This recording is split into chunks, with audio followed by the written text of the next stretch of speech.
Je sais en effet à quel prix j'ai été délivré de l'inutile manière de vivre que mes ancêtres m'avaient transmise. Ce ne fut pas au moyen d'objets qui perdent leur valeur, comme l'argent ou l'or. J'ai été délivré par le sacrifice précieux du Christ, qui a été comme un agneau, sans défaut et sans tache. Le Christ avait été choisi par Dieu avant la fondation du monde. Il a été manifesté pour mon bien à ces temps qui sont les derniers. C'est pourquoi, par le sacrifice de Jésus-Christ à la croix, je ne suis plus sous la malédiction. Je ne serai plus jamais sous la malédiction. Les mauvaises odeurs. J'en suis sorti pour entrer dans la bénédiction d'Abraham, odeur de sainteté, que Dieu bénit en toutes choses. Tendre Père, ne me délaisse pas, ne m'abandonne pas. Sois avec moi comme tu as été avec Moïse. Exauce-moi comme tu as exaucé Moïse, afin que l'ignorance, les mauvaises odeurs ne me résistent pas tant que je vivrai. Afin que l'ignorance, les mauvaises odeurs ne nous résistent pas tant que nous vivrons. Bonjour. Grande a toujours été notre joie de vous imaginer de plus en plus nombreux devant vos petits écrans pour suivre votre émission sur la sorcière oubliée. C'est une émission appréciée de tous. C'est une émission, au travers de vos textos, nous comprenons l'importance que vous y accordez à cette émission. Nous étions en train de parler sur l'infinie grandeur de la puissance de Dieu, qui s'est toujours manifestée par la vertu de sa force, se déployant en ressuscitant Jésus-Christ d'entre les morts. Et nous avons pu montrer, au travers des relations mathématiques, que cette puissance, la grandeur peut devenir infinie, tendre vers l'infini, lorsque le temps tend vers zéro, la force tend vers l'infini, le déplacement tend aussi vers l'infini. Ce sont les trois cas que nous avons développés. Et nous avions promis de commencer aujourd'hui sur les odeurs. Alors, la première question que l'on peut se poser, mais qu'est-ce qu'une odeur? Une odeur, c'est le résultat ressenti par le sens de l'odorat, ce qui est ressenti par le narine, par le nez. Ça peut être bon, alors on parlait de bonne odeur, ce qui est ressenti peut être aussi mauvais, on parlait de mauvaise odeur. Mais quand nous regardons Larousse, le dictionnaire lui définit à peu près de la même façon, mais en y ajoutant des éléments beaucoup plus précis. Une odeur, c'est l'émanation volative de quelqu'un, provenant de quelqu'un ou de quelque chose. Là, il voit que l'odeur, il y a quelque substance à l'intérieur qui se dégage, bien qu'on ne le voit pas à l'œil nu, et se volatilise. Émanation volatile, provenant de quelqu'un ou de quelque chose. Et alors, dans la nature, il y a des milliers et des milliers, plusieurs sortes d'odeurs. Et pourquoi? Parce que Dieu, dans toutes ses créatures, c'est comme si il a assigné aux créatures, chacune d'elles, avec une odeur spécifique. Par exemple, quand nous regardons la race, du moins les créatures de Dieu, nous voyons, les animaux ont leur odeur. Et bien parmi les animaux, vous prenez deux animaux de même nature. L'un est resté à l'état sauvage, d'autres est domestiqué. Ils vont présenter deux odeurs différentes. Alors nous constatons aussi que même les plantes, les arbres ont des différentes odeurs. Et tout dépend aussi des types de plantes. Un exemple, si nous prenons par exemple un avocatier, il a son odeur. Le manguier a son odeur. Le safoutier a son odeur. Et les arbres, chaque arbre a son odeur. Mais si nous y allons un peu plus en profondeur, et nous prenons par exemple un arbre, ses feuillages et ses fruits, là aussi vous allez trouver des odeurs similaires, mais ça se différencie en intensité par moment. Un exemple, si nous prenons un avocatier avec un avocat non mûr, vous allez constater que l'odeur de l'avocat non mûr ressemblerait ou ressemble à l'odeur des feuillages. Mais ce même fruit, lorsqu'il est mûr, il va présenter une odeur différente de feuillage ou légèrement différente de feuillage. Et l'exemple devient beaucoup plus palpable avec le légume tel que les légumes tels que le manioc qui est la racine, la tige et le feuillage. Lorsque vous avez les légumes qu'on appelle chez nous ici les bondous, ils ont leur odeur presque commune. Et alors les mamans savent différencier à partir de l'odeur pour dire non, ça c'est le produit de tel type, ça provient de tel type d'arbre. Mais ces mêmes légumes-là, lorsqu'il est pilé à la cuisson, vous allez constater que non, il va se présenter d'autres odeurs. Surtout, ça dépend de ce que l'on met à l'intérieur comme ingrédient.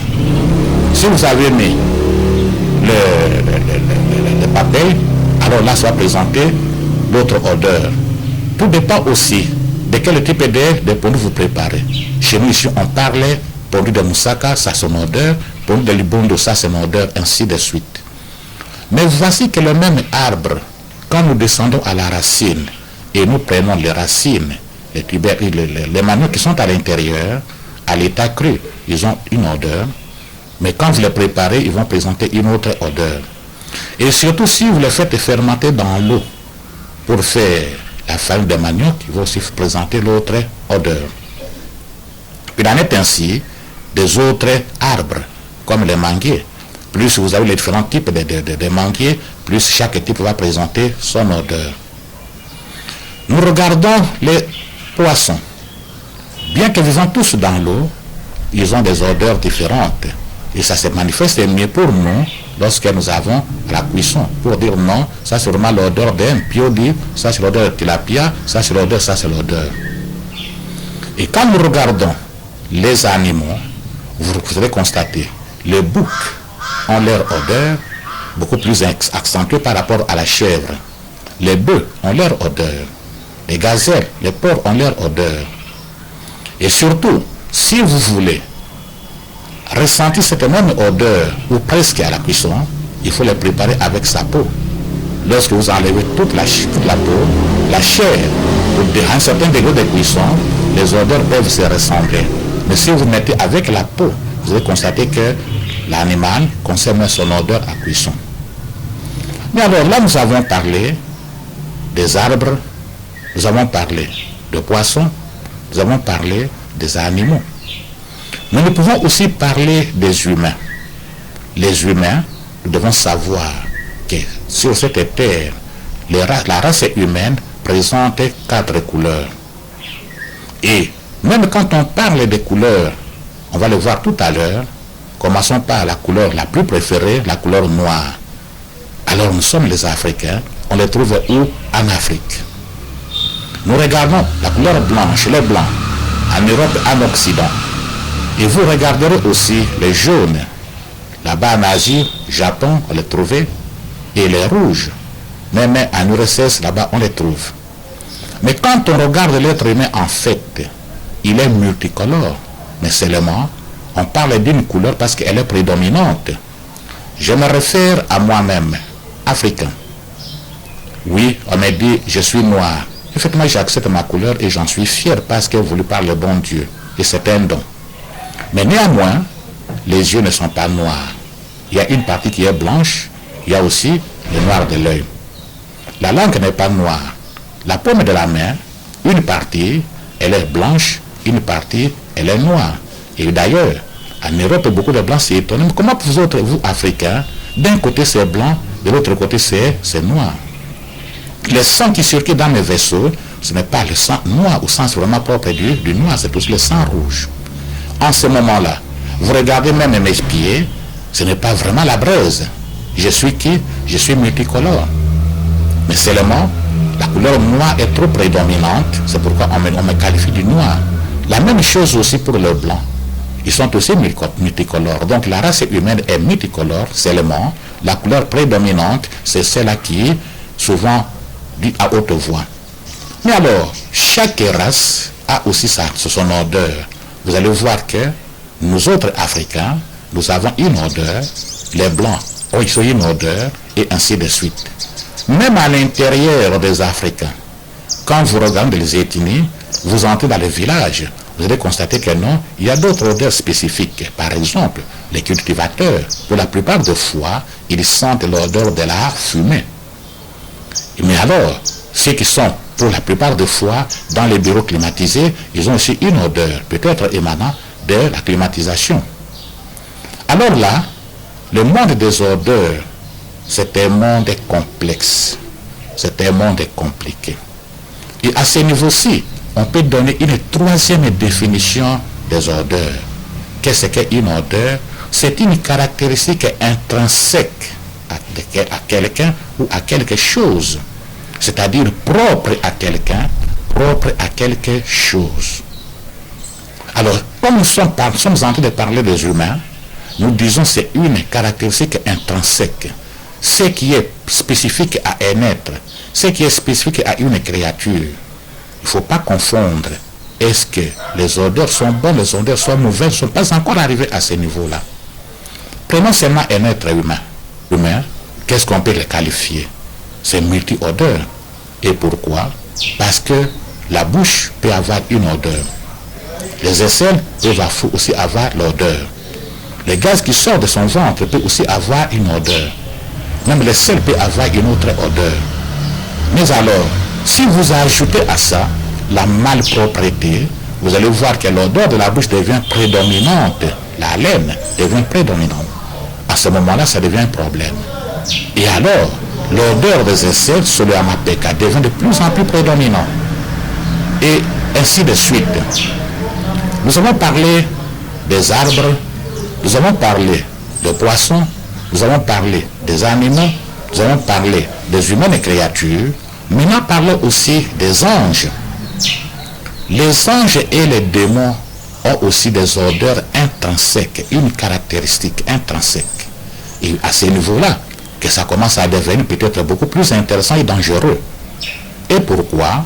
Puisque l'odeur, bien qu'appartenant au monde visible, on ne le voit pas à l'œil nu. Nous le sentons, nous ne le voyons pas à l'œil nu. Donc il fait partie du monde invisible. Et les odeurs sont fortement chéries par le monde invisible. Les démons, ou tout ce qui est du monde infernal, sentent mauvais. Et les démons, là où ils laissent derrière eux une très mauvaise odeur. Et pourquoi? Ils sont impurs, ils sont sales. Et ceux qui font le satanisme le savent. Que dans beaucoup de réunions, pour pouvoir m'entretenir et donner vraiment la vie à une telle réunion, il faut brûler le souffle. Et qui sont très mauvais, et alors vous avez les manifestations démoniaques. Mais par contre, les anges, les créatures, ceux qui sont restés, les loyalistes, ceux qui sont fidèles, et sentent la sainteté, sentent le parfum comme les fleurs. Et on dit quoi? Les anges de Dieu, avec leur odeur de sainteté, sont au service de l'homme. Les anges de Dieu, avec leur sainteté, ils sont au service de l'homme. Vous pouvez regarder Apocalypse 19, verset 10. Et là, Jean dit quoi? Il s'est prosterné. Lorsque l'ange va lui dire, non, tu ne peux pas te prosterner devant moi. Je suis à ton service. et au salut de tes compagnons, il faut se prosterner devant Dieu.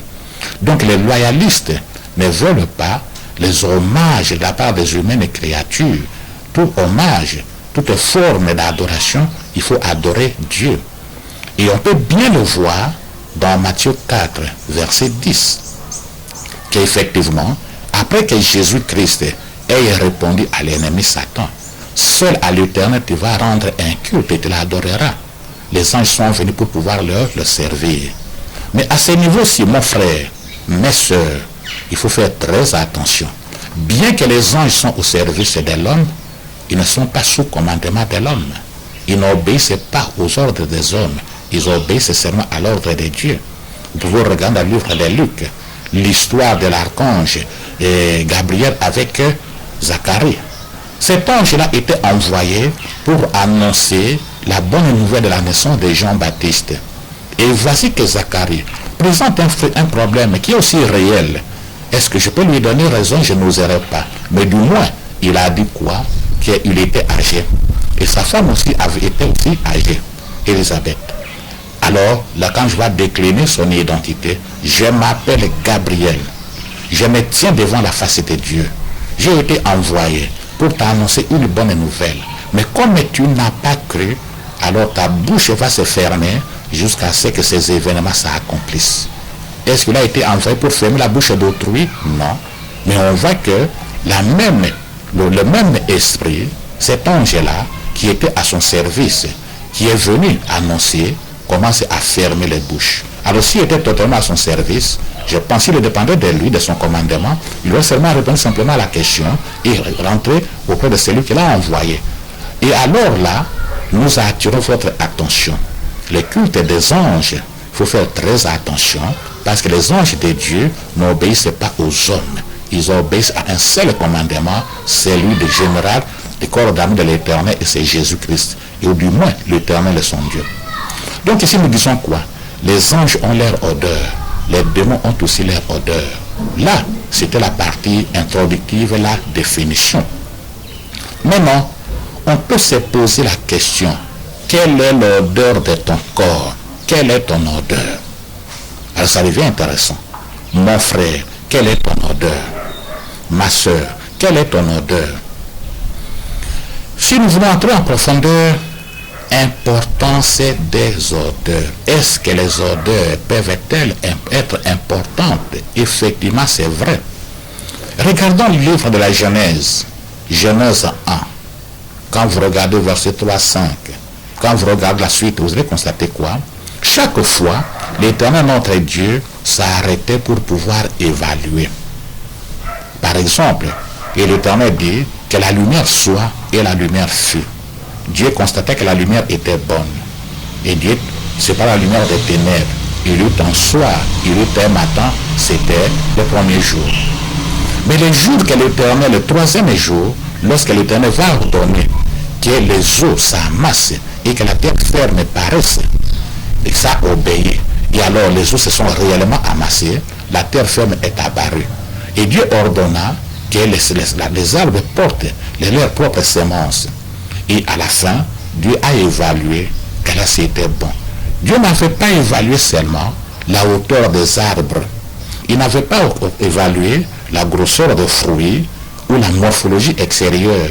Cette évaluation concernait aussi les odeurs assignées à chaque type d'arbre. Et Dieu a trouvé que l'odeur était bonne. Alors à ce niveau-là, quelle est l'importance des odeurs? L'odeur ou les odeurs ont une importance capitale, très grande importance. Donnons un tout petit exemple. Un bébé de 48 heures, 24 heures à 48 heures, est à mesure de reconnaître sa mère par l'odeur. Un exemple. Un bébé de 24 heures, un nourrisson de 48 heures est à mesure de reconnaître sa mère par son odeur. Il peut être en train de pleurer, de crier, il passe d'une telle main, d'une autre main, et puis dès qu'il entre dans les mains de sa mère, il se calme. Il a reconnu comment? C'est par l'odeur. Donc de ce point de vue, l'odeur devient important. Seulement, le monde des odorats, c'est un monde extrêmement complexe. Et c'est là que je voudrais attirer votre attention. C'est là que nous voulons attirer votre attention. Premièrement, on peut dire l'odeur, c'est un moyen pour pouvoir communiquer. Tout dépend. Et d'ailleurs, si quelqu'un est bien parfumé, il ne manquera pas quelqu'un avec qui il doit causer. Mais si tu vas lui poser la question, ce parfum, il l'a acheté où? Mais si tu es mal parfumé, c'est-à-dire si tu sens mauvais, tu ne manqueras pas une mouche pour chanter pour toi. Encore de quoi? De cette mauvaise odeur.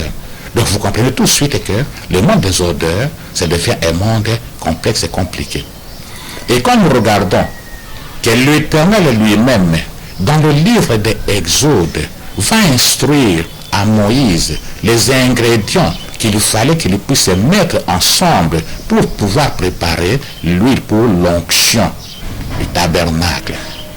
Il va demander quoi? Il faut prendre des choses qui sont aromatiques, il faut prendre le sucre de myrrhe, il faut prendre et puis même l'huile d'olive, vous mélangez, en tenant compte aussi des règles de parfumerie. Donc Dieu lui-même chérit les bonnes odeurs. Dieu lui-même est à la base des bonnes odeurs. Mais seulement, le diable qui copie Dieu, il va faire l'inverse. Si Dieu aime les bonnes odeurs, le diable va aimer les mauvaises. Dans le livre de Jean, nous regardons Jean 12, verset 3, verset 7 et 6 à 7, on va constater quoi? Que ce jour-là, Jésus est entré dans la maison de Marie, de Marthe et Marie. Et finalement, il y a une femme, Marie, qui est venue avec le livre du parfum appelé nard. Et c'était à l'époque le parfum de grande valeur, d'un grand prix. Il commençait maintenant à oindre le parfum. Les pieds de Jésus avec le parfum et les essuyer avec ses cheveux. Judas Iscariote va s'exclamer. Au lieu que nous puissions perdre ce parfum ici, ou qu'on peut-être le vendre et prendre l'argent donné aux pauvres. Une grande communication, un grand dialogue s'était établi autour de ça. Et Jésus qui se va dire quoi? Les pauvres, vous en aurez toujours. Et alors laissez ce parfum peut-être pour les jours derrière ces sépulcres. Donc au fond, cette communication a eu lieu par rapport à l'odeur du parfum. L'odeur, c'est aussi un moyen de reconnaissance. Mon frère, ma soeur, je voudrais dire quelque chose que mes oreilles ont entendu, mais vérifiable. À un certain âge, voici que les enfants sont allés jouer, sont allés en forêt. Et alors, là où ils sont allés, ils ont vu un tout petit animal à la forme d'un chat, mais avec des taches-taches. Mais comme il était tout mignon, inoffensif, ils l'ont ramassé et ils sont venus avec jusqu'au village. Alors, les vieux du village qui connaissaient, ça veut dire c'est un petit léopard. Ils ont crié pour demander à tout le monde d'entrer dans leur maison. Et à quelques chasseurs qui étaient là, de vraiment charger leurs fusils parce que la mort est venue au village. La grâce que les enfants avaient, les léopards étaient peut-être chassés et il a laissé son petit léopard quelque part. Et les petits enfants l'ont ramassé, sont venus avec, il était inoffensif. Mais quelques heures plus tard, la maman de l'enfant a suivi. Avec quelle violence? Comment il a reconnu? C'est pas l'odeur qu'il a reconnu le léopard. Alors la violence était telle que chèvre tue, canard tue, coq tue, et les chasseurs, on a libéré le petit léopard, ont commencé à tirer en l'air, et c'est ainsi que la maman va prendre le léopard avec ses dents, il faut rentrer en forêt. En d'autres termes, par l'odeur, l'ennemi va te reconnaître. Le diable va te reconnaître. Si le léopard a su reconnaître le petit léopard par l'odeur, à combien plus forte raison le démon, l'ennemi Satan, ne peuvent-ils pas te reconnaître par l'odeur? Un deuxième exemple, là aussi c'est du vérifiable. Un chasseur est allé en forêt et avec des chiens. Il avait mis des clochettes attachées au cou des chiens afin de pouvoir les identifier, puisqu'il se arrive toujours un moment où le chien, en poursuivant l'animal, va courir beaucoup plus vite que l'être humain. Et alors, finalement, le monsieur et le chien se sont égarés. Donc, un peu désolé, sur son chemin de retour, il va faire un tout petit escale toujours à côté de son champ pour tirer les vents de palme. Pendant qu'il était en train de boire, au soir de la nuit, de cette journée-là, voici que les chiens reviennent. Comment les chiens ont-ils retrouvé leur maître? C'est à partir de l'odeur, de l'odorat. Raison pour laquelle nous te posons la question, quelle est l'odeur de ton corps? Alors comme le monde d'odorat, c'est un monde complexe, c'est un monde spirituel. Si c'est au niveau du corps, il n'y a pas de problème. On peut se laver, on peut se parfumer et ça s'enlève. Mais quand c'est au niveau de l'âme, comme on pourra le voir dans l'autre émission, la Bible situe les endroits où les odeurs peuvent être localisées, identifiées. Donc, si c'est au niveau de l'âme, si c'est au niveau de l'esprit, quel est le détergent que tu vas utiliser pour effacer de telles odeurs? Si notre réalisateur est prêt, alors nous allons voir à cet instant, lorsque vous avez mis quelque chose sur votre corps, quelle est son odeur?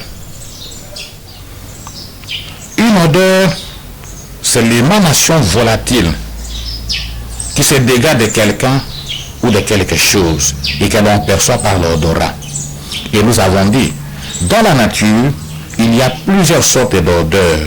Les arbres ont leur odeur, les animaux ont leur odeur, les poissons ont leur odeur, les humains ont leur odeur, même les anges, les démons ont aussi leur odeur. Alors, comme l'odeur, c'est une caractéristique intrinsèque, nous venons de le dire, l'odeur c'est une caractéristique intrinsèque.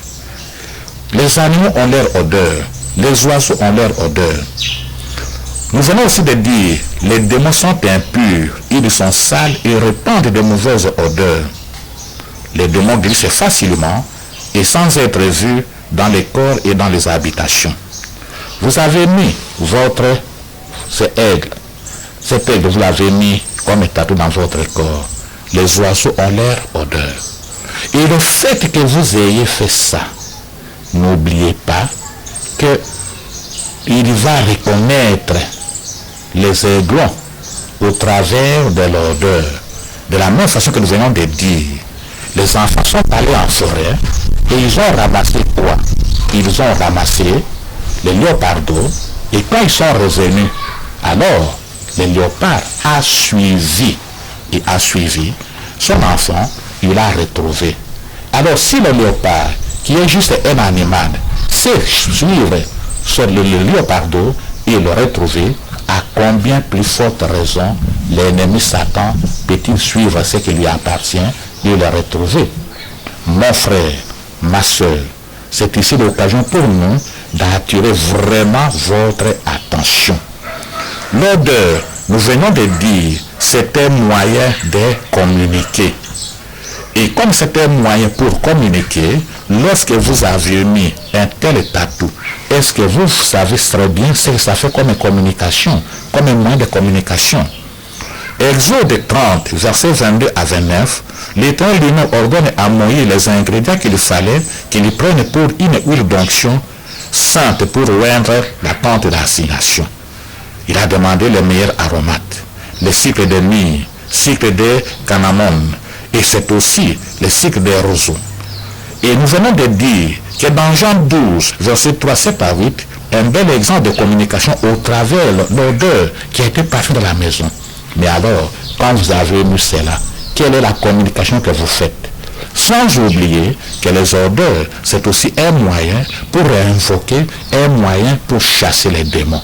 Lorsque vous avez mis cela, sachez-le très bien que ça devient contre vous un moyen, sans le vouloir, peut-être au niveau de la mode, un moyen pour invoquer les démons. Est-ce que tu le sais? Quelle est d'abord ton odeur? Et quand tu as mis ceci, quelle devient alors l'odeur? Sans oublier, nous parlons de la couleur noire. C'est parce que c'est la couleur qui est plus prédominante. Mais au fond, nous sommes tous des multicolores. Mais seulement la couleur qui prédomine. Même dans les odeurs, il y a aussi une odeur qui va prédominer. Et même si cette odeur-là n'est pas très prédominante, dans le monde spirituel, le diable et les siens vont reconnaître ce qui leur appartient.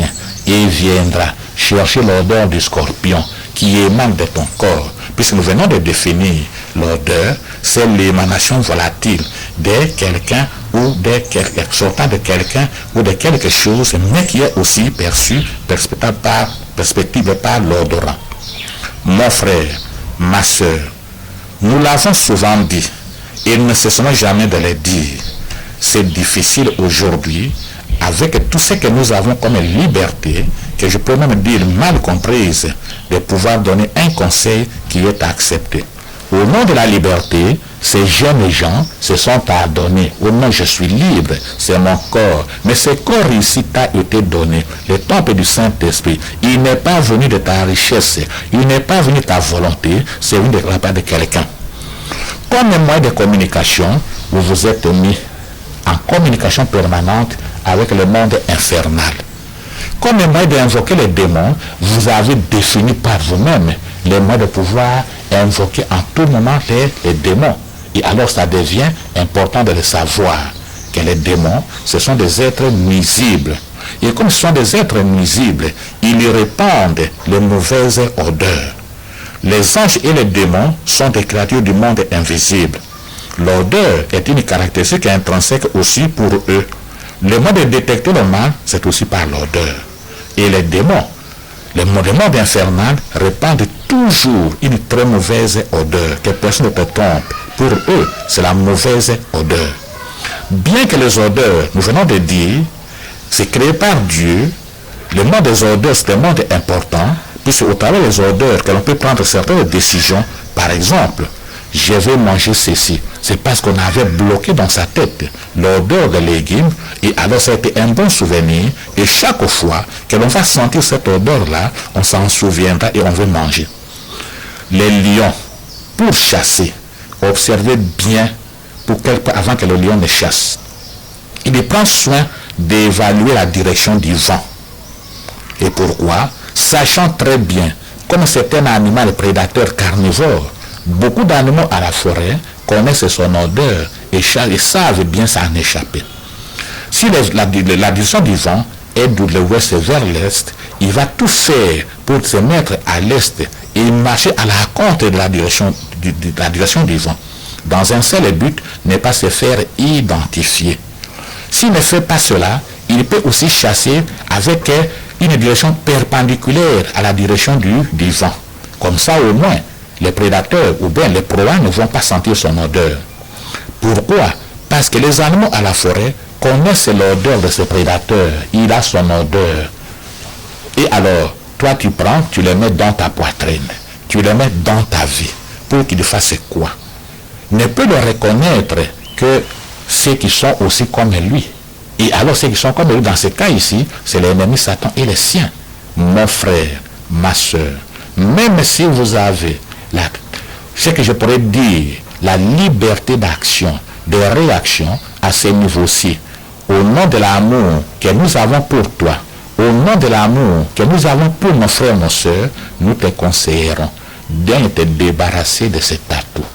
Nous te conseillerons de pouvoir appeler ton frère, ta sœur, et dis-lui que là, ça devient un moyen de communication avec le monde infernal, un moyen d'invocation des démons, un moyen où tu ne sauras plus les chasser. Tu ne peux pas chasser l'ennemi et puis tu gardes quelque chose qui lui est propre. Le nom de Jésus-Christ est seulement très puissant. Ils vont obéir, ils vont partir. Nous, pour combien de temps? Juste pour un petit temps. Et pourquoi un petit temps? Parce qu'ils reviendront, les démons, quand ils sortent de quelqu'un ou de quelque part, ils ne partent pas indéfiniment. Il revient pour pouvoir regarder si par là où il était, est-ce que l'endroit n'est pas de nouveau mis en état de propreté. Et alors, propreté pour eux, c'est-à-dire, ça devient saleté par rapport à l'éternel. Propreté pour eux, saleté par rapport à l'éternel. N'oublions pas, je voudrais peut-être dire quelque chose. Peut-être que ça peut dire non, écoutez, ce n'est pas encore le moment pour l'instant, mais dis-moi la prochaine fois, nous y arriverons là-dessus. Tout ce que vous appelez, tout ce que vous attendez, au nom, mais c'est démoniaque, mais c'est satanique, ce sont des choses qu'il faut vraiment faire attention, très attention. Dans ce domaine-là, on parle de l'inversion satanique. Est-ce que vous avez déjà entendu parler de l'inversion satanique? Et dans l'inversion satanique, les choses se lisent autrement, différemment de ce que Dieu a prévu pour nous. Si pour nous, le haut est le haut et le bas est le bas, dans l'inversion satanique, le haut devient le bas. Quand vous avez fait ça, vous êtes dans l'inversion démoniaque. Le haut devient le bas. La joie devient la douleur. C'est quand vous êtes dans un état de douleur, c'est ça votre bonheur, c'est ça votre joie. Est-ce que vous accepterez cela? Dans l'inversion satanique, et alors, la folie, c'est une santé mentale. Et ça, c'est une façon de définir l'inversion satanique. La folie devient l'inversion, ça devient comme la santé mentale. Le pénombre devient comme la lumière. Ça, c'est l'inversion satanique. Raison pour laquelle nous disons, l'homme, la femme, a le sens de l'odorat. Mais nous, pour les humains, le sens de l'odorat est moins développé que pour les démons. Ils ont un sens de l'odorat très développé. Les animaux, le sens de l'odorat très développé. Nous venons de donner l'exemple de ces léopards qui a retrouvé le léopardo au travers de l'odorat. Conséquence, vous avez défini par vous-même le moyen de vivre l'inversion démoniaque. Le moyen de vivre le pénombre comme une lumière. Tu as défini par cela le moyen de vivre la folie comme la santé mentale. Et pourquoi? Parce que pour eux, rendre quelqu'un fou, pour eux, il a une bonne santé mentale. C'est vous qui voyez qu'il est fou, qu'il est folle. Observons ces deux tableaux. Je voudrais regarder ici. Oui, vous avez l'impression que c'est vraiment, il a vraiment vécu pendant longtemps, c'est une vieille. Et alors, c'est son petit-fils, sa petite-fille. Mais regardez le bébé qui le transporte. Parce que cette vieille femme ici transporte un bébé. Le bébé en question, c'est le bébé chat. Le bébé chat. Est-il normal qu'un être humain mette au monde un chat? Alors ça devient qui?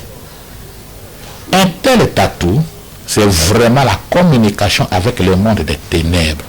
Un tel tatou, c'est vraiment le renforcement de mauvaises odeurs dans ta vie.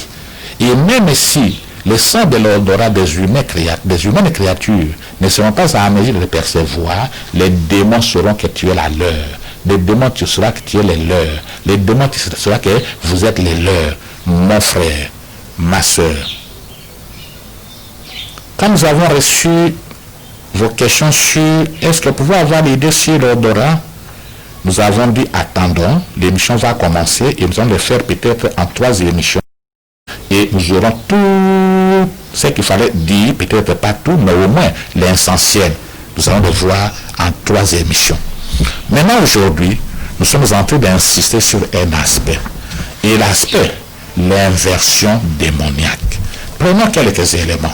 Dans le rituel satanique, sur l'autel du diable, on va te parfumer. On va ascenser l'autel. Mais avec quoi? Avec de très mauvaises odeurs. Et les démons aiment beaucoup ces odeurs-là pour se manifester. Tu vas vivre quoi? Le haut, pour toi, sera le bas. Le haut, pour toi, sera quoi? Le bas. Le plaisir, pour toi, c'est la douleur. Quand tu es vraiment la douleur, c'est là qu'est ton plaisir. Le pénombre sera pour toi la lumière.